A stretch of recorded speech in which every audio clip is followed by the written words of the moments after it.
As Ashoka the Great said, no society can prosper if it aims at making things easier. Instead, it should aim at making the people stronger. In ancient India, the Mauryan dynasty ruled from 322 to 185 BCE. The Mauryan Empire was geographically widespread in the Iron Age with historic powers. Instigating from the kingdom of Magadh, the empire was the largest to have ever existed in the Indian subcontinent. When Chandragupta Maurya conquered the kingdom of Magadh, he founded the Mauryan Empire in 322 BCE. The skillfully sculpted Ashoka pillars are one of the relics from the Mauryan Empire.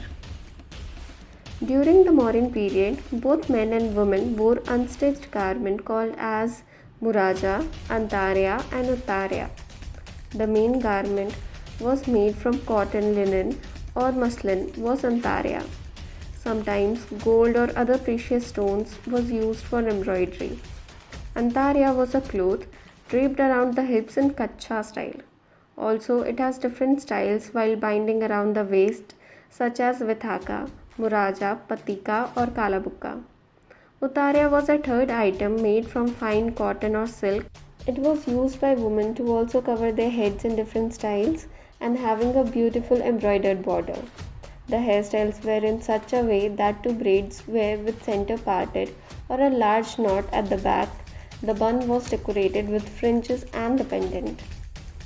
After looking at their sculptures from history, we can say that the people were very fond of wearing jewelries like gold and precious stones, like coral, rubies, sapphires, agates, and crystals. Some ornaments are common in both men and women, like earrings, necklace, armlets, bracelets, and embroidered belts. Kundala are the earring or karnika ware of three types of simple ring.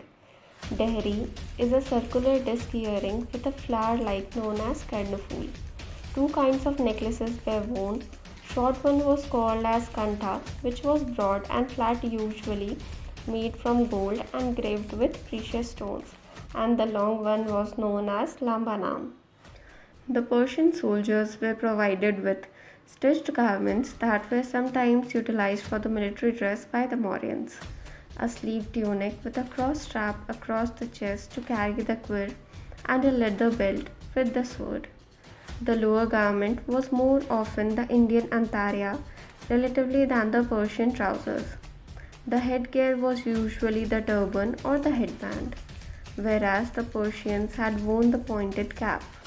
It shows an interesting mix of foreign and indigenous garments, and it also shows one of the early phases of evolution in the costumes of Indians.